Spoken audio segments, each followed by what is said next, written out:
Hello दोस्तों, मैं हूं अल्ताफ और आपका हमारे चैनल आई हिट कोडिंग में एक बार फिर से स्वागत है। इस वीडियो में मैं आपके लिए लेकर आया हूं डिबगिंग इन वीएस कोड एडिटर। इसके पहले हम लोगों ने सारे प्रोसेस देख लिए, कैसे हम लोग वीएस कोड सेटअप करते हैं, कैसे उसमें प्रोग्राम रन करते हैं।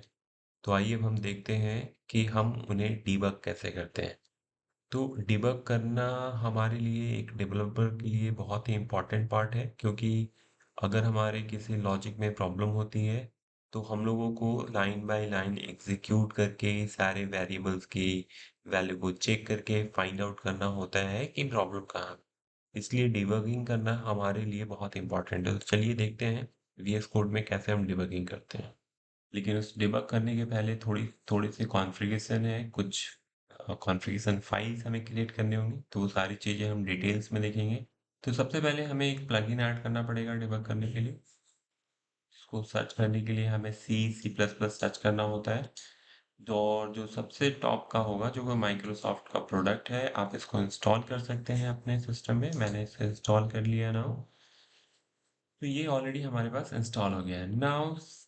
इसके बाद जो है हमारे पास कोई कॉन्फ़िगरेशन करना होता है। मुझे क्या करना होगा कि एक डिबग फाइल के लिए एक जेसॉन फाइल क्रिएट करना होगा। तो हमारे पास यहाँ पे लिखा हुआ है, क्योंकि मेरे पास सिस्टम में जेसॉन फाइल नहीं है, तो हम लोगों को एक क्या करना है, जेसॉन फाइल जिसका नाम लॉन्च डॉट जेसॉन फाइल होगा। तो हमें कुछ एक्सप्लिसिटली नहीं करने की जरूरत है, just we need to click over here और हमें अपना जीसीसी कंपाइलर चूज करना है। तो हम देख सकते हैं कि हमारा एक कॉन्फ़िगरेशन फाइल क्रिएट हो गया है। लेकिन यहाँ पे देखने वाली चीजें हैं कि इसमें कोई कॉन्फ़िगरेशन नहीं है। तो हमें क्या करना है, कॉन्फ़िगरेशन क्रिएट करना है। उसके लिए हम show all automatic debug configuration में जाएंगे और हम यहाँ ऐड कॉन्फ़िगरेशन पे क्लिक करेंगे। ऐड कॉन्फ़िगरेशन पे क्लिक करने के बाद हमें चूज करना है जीडीबी लॉन्च। मैं एक बार फिर से बता देता हूँ, जब मैं हम लोगों को कॉन्फ़िगरेशन सेलेक्ट करना होगा, then click on show all automatic debug configuration, then after we need to select add configuration। और यहाँ पे हमें लॉन्च वाले पार्ट को सेलेक्ट करना है, जो कि मैंने ऑलरेडी सेलेक्ट कर रखा है। आप देख सकते हैं जितने भी हमारे पास रिक्वायर्ड कॉन्फ़िगरेशन की ज़रूरत है, वो सारी चीज़ें यहाँ पे हमारे पास आ चुकी है। अब इसमें हमें क्या करना है, थोड़ी बहुत से मॉडिफिकेशन करने हैं। तो सबसे पहले तो आप नाम अगर कुछ चेंज करना चाहते हैं तो इसका नाम अपने हिसाब से दे सकते हैं।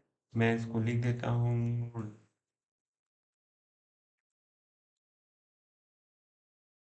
डिबगिंग। डिबगिंग ओनली, मैंने डिबगिंग लिख दिया है। नाउ ये प्रोग्राम है, ये प्रोग्राम क्या है, ये प्रोग्राम का नाम है जिसे हमें डिबग करना है। तो हम जनरली जो हमारे पास exe फाइल होता है, जो हमारे पास एग्जीक्यूटेबल फाइल होती है, उसी को हम डिबग कर सकते हैं।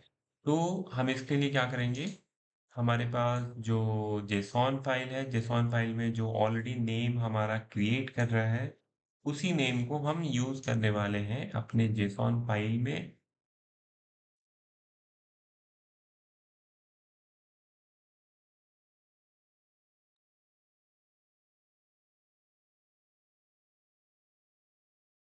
तो मैंने इसको यूज कर लिया जेसॉन फाइल के अंदर, इसके नाम। अब मुझे और इसमें क्या चेंज करना है, और मुझे चेंज करना है ये पाथ टू जीडीबी। मुझे अपने डिबगर मोड के कंपाइल के पाथ को डालना है, जिसके लिए मुझे जाना होगा सी ड्राइव में, जहाँ पे मेरा जीसीसी कंपाइलर है। देन आफ्टर बिन, बिन के पाथ को मैं कॉपी कर लेता हूँ।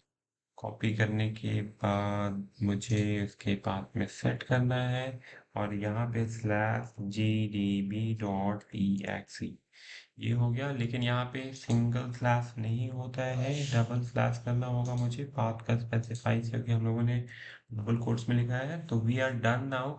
लेकिन इसमें एक प्रॉब्लम है, ये प्रॉब्लम मैं आपको दिखा देता हूँ। तो मुझे क्या करना है, किसी भी प्रोग्राम को डिबग मोड में लॉन्च करना है। तो मैं सिंपली एक प्रोग्राम में यहाँ गया, मैंने डिबग पॉइंट लगा रखा है। मैं क्या करता हूँ, मुझे डिबग मोड में चलाना है, तो मैंने सेलेक्ट किया मेरा जो कॉन्फ़िगरेशन जो मैंने लॉन्च वाले क्रिएट किया है, तो ऑटोमेटिक डिबग वाला इसने सेलेक्ट कर लिया है। ना अगर हमारे पास मल्टीपल बने हुए हैं तो हमारे पास ऑप्शन आ जाएंगे और जिसे मुझे सेलेक्ट करना होगा मैं उसको सेलेक्ट कर सकता हूँ। ठीक है। अब मैं क्या कर रहा हूँ, इसको रन कर रहा हूँ। जैसे ही मैं रन करूँगा, इसका जो आउटपुट है ये डिबग तो हो गया, लेकिन मुझे कुछ दिखेगा नहीं। ये क्योंकि ये हम लोग इसके सेम टर्मिनल को यूज कर रहे हैं। तो हम चाहते हैं कि इसका आउटपुट दिखे। इसका आउटपुट मुझे अभी नहीं दिखेगा यहाँ पे।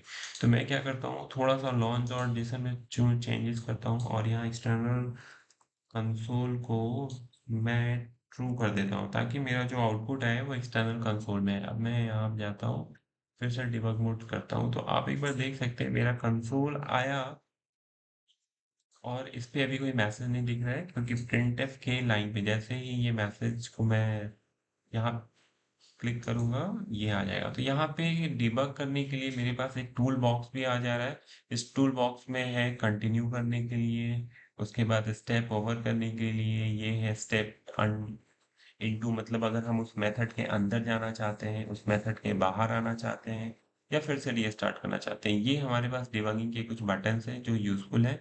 तो हम लोग क्या करते हैं, स्टेप बाय स्टेप, हम लोग अंदर जाने के लिए नहीं, क्योंकि अभी हम लोगों ने अपना कोई मेथड नहीं डिफाइन किया है। अगर हमने अपना कोई मेथड डिफाइन किया होता तो हम यहाँ पे स्टेप इनटू करके उस मेथड के अंदर भी जाकर लाइन बाय लाइन एग्जीक्यूट कर सकते हैं। जब मैं मेथड आपको बताऊंगा तो ये चीजें मैं आपको दिखा भी दूंगा। नाउ ये सिंपली मैसेज प्रिंट हो रहा है, तो आप देख सकते हैं जैसे ही इसका प्रोग्राम आउटपुट हुआ यहाँ पे ये आके रुक गया है, और जैसे ही मैं इसको एंटर करूंगा ये टर्मिनेट हो जाएगा। तो this is how we can debug a program. लेकिन इसमें एक प्रॉब्लम है, प्रॉब्लम मैं दिखाता हूँ आपको कहाँ प्रॉब्लम है। ये जो मैंने रन किया इसकी EXE फाइल पहले से बनी हुई थी, तो मैंने क्या, अब ये डिलीट होने के बाद मैं फिर से इसको डिबग करना चाहता हूँ, तो मैंने इसको डिबग किया तो क्योंकि EXE फाइल नहीं मिली, क्योंकि मैंने अपने लॉन्च डॉट जेसॉन में स्पेसिफाई कर रखा है EXE फाइल को प्रोसेस करने के लिए, और इसने हेलो डॉट EXE फाइल ढूंढने की कोशिश की जो कि मुझे नहीं मिला। तो इसके लिए मुझे क्या करना होगा, मुझे इस प्रोग्राम को पहले कम रन करके या कंपाइल करके मुझे क्या करना होगा कि इसको पहले EXE फाइल क्रिएट करनी होगी। जैसे ही मैंने इसको रन किया, आप देख सकते हैं, आप देख सकते हैं कि इसकी EXE फाइल क्रिएट हो गई है। देखिए यहाँ पे EXE फाइल क्रिएट हो गई है। अगर EXE फाइल क्रिएट हो जाती है देन हम डिबगिंग कर सकते हैं, क्योंकि मैंने launch डॉट जेएस फाइल में स्पेसिफाई कर रखा है कि मुझे जो है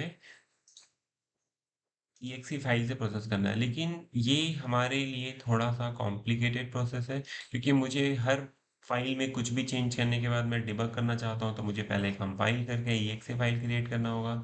तो ऐसा हम करते हैं कि जो कंपाइल होने का जो टास्क है वो हमारे पास ऑलरेडी लिखा हुआ है टास्क डॉट जेसन में, जिसका नाम हमने दे रखा है बिल्ड। तो मैं क्या करता हूँ कि मैं इसको टैग कर देता हूँ लॉन्च वाले के साथ।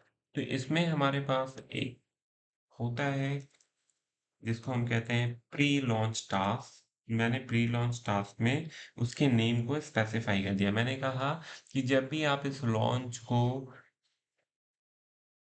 ट्रिगर करना चाहते हैं उसके पहले आप इसको बिल्ड वाले को ट्रिगर करिए, जिससे हमारा EXE फाइल बन जाएगा। नाउ अब मैंने क्या किया, इसके EXE फाइल को डिलीट के बाद मैं इसको लॉन्च कर रहा हूँ डिबग मोड में।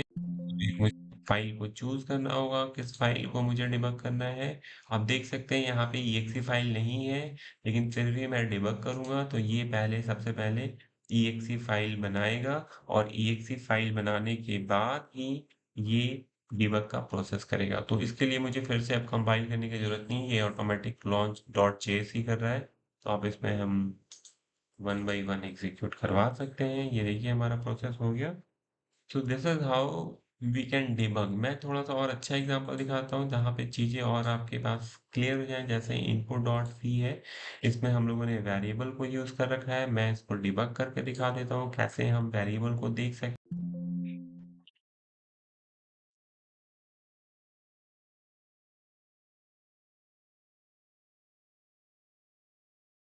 तो चलिए डिबग करते हैं इसको। मैंने डिबग किया, डिबग करने के साथ ही हमारे पास कंसोल आ गया। हमारे पास सबसे पहले 3 वेरिएबल डिक्लेयर हुए, जबकि 3 वेरिएबल में हमने कोई वैल्यू नहीं डाला है, लेकिन इसमें वैल्यू फिर भी दिख रहा है।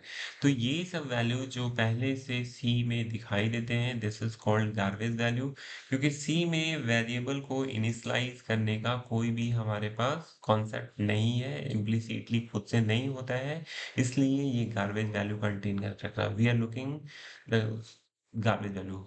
अब हम इसका स्टेप आगे बढ़ाते हैं। तो जैसे ही आगे बढ़ाया, ये मैसेज होना चाहिए, तो ये मैसेज क्या किया इसने, सबसे पहले लाइन चेंज किया, फिर मैसेज प्रिंट किया, फिर लाइन चेंज किया। तो हम देख सकते हैं, फिर इसने लाइन चेंज किया, फिर लाइन, फिर मैसेज प्रिंट किया, और फिर इसने लाइन चेंज कर लिया। अब इसके बाद इसने इनपुट लेना है। तो हम इसके आगे स्टेप करते हैं, जहाँ पे देखिए, यहाँ पे इनपुट लेने के लिए वेट कर रहा है, तो मैंने यहाँ पे दिया 4 एंटर 5। तो पहला नंबर जो है मेरा ए में जा रहा है, दूसरा बी में इंटीजर फॉर्मेट में। तो देखते हैं, ऐसा ही होना चाहिए। देखिए वैल्यू असाइन हो गई। अब ये डेसिमल नंबर वाले के लिए वैल्यू मांग रहा है। मैंने 4.4444 वैल्यू दे दिया। ठीक है, मैंने एंटर किया, तो आप देख सकते हैं 44 वैल्यू आ गई है। ये वैल्यू आने के बाद ये सारा मैसेज है जो कि हमारा 1 बाय 1 स्क्रीन पे डिस्प्ले होता चला जाएगा। अब हम ये सारे मैसेज देख लेते हैं। देखिए यहाँ पे सारा मैसेज आ चुका है, और इसको मैंने टर्मिनेट किया, क्योंकि स्क्रीन को रोकने का हमने गेट सी एच नहीं लगाया था। गेट सी एच एक ऐसा फंक्शन है जो स्क्रीन पे एक कैरेक्टर लेता है, तो वो गेट सी एच लगाने से हमारा स्क्रीन रुका हुआ रहता है। जैसे ही हम कुछ भी प्रेस करते हैं, वो उसको लेता है, और उसके बाद कुछ भी हमारा फर्दर प्रोसेस नहीं लिखा हुआ है, तो वो टर्मिनेट हो जाता है। So this is how we can debug a program, C program in a VS code. अगर आपके पास कोई भी प्रॉब्लम हो, कोई भी क्वेश्चंस हो, क्वेरी हो, please put in comments.